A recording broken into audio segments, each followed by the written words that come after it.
Hi guys, I'm Jay, but for today I'd like you guys to call me Miss Golden Toad. Just for today though, I'll tell you all about golden toads from description to extinction. Ready? Let's go!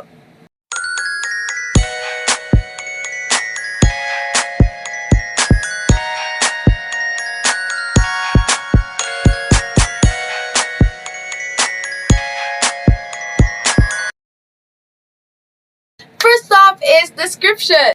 The golden toad is an extinct species of true toad that was once abundant in a small high-altitude region of about 4 square kilometers in an area north of the city of Monteverde, Costa Rica. It was endemic to Elfin Cloud Forest. It is called Monteverde toad, Alajuela toad, and orange toad. It is commonly considered as the foster child for the amphibian decline crisis. The toad was first described in 1966 by herpetologist J. Savage.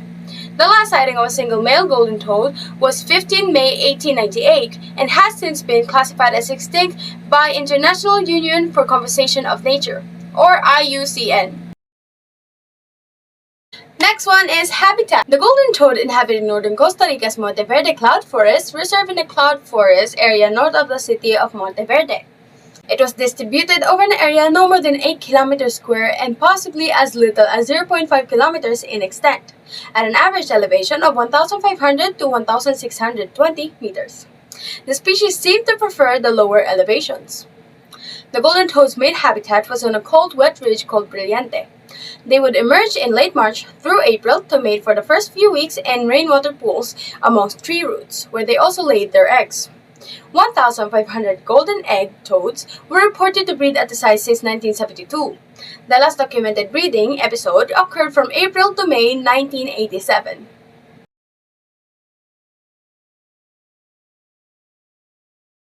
Last but not the least, we have its extinction. The Global Amphibian Assessment, or GAA, listed 427 species as critically endangered in its extensive analysis, including 122 species that could be possibly extinct.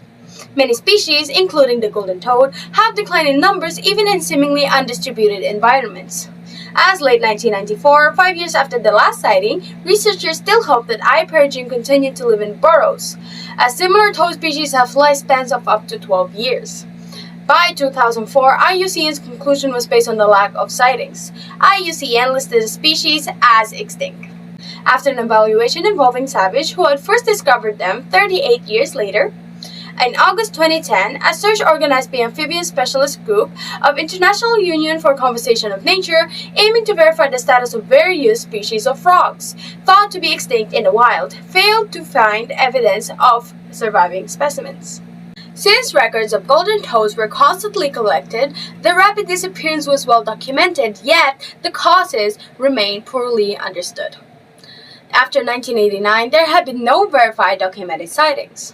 The disappearance was originally attributed to a severe near-tropical drought in 1987 to 1988, but more factors have since been treated as a more likely cause. The IUCN has given numerous possible reasons for the species extinction, including its restricted range, global warming, cytodiamycosis, and airborne pollution. Jennifer Neville examined the different hypotheses, slowly explaining the extinction in her article. The case of the golden toad, weather patterns lead to decline, and concluded that Crump's El Niño hypothesis are clearly supported by the available data.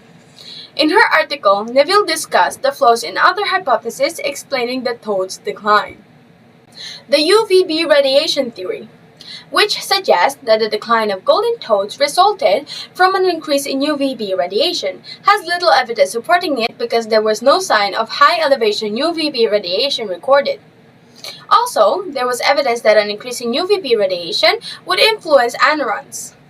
Another theory is that the anorons' water loss from dry condition help cause high mortality rates among adults, although this point is hotly contested. That's all for today, and I hope you guys learned something about the golden toad's description, habitat, and extinction. Bye!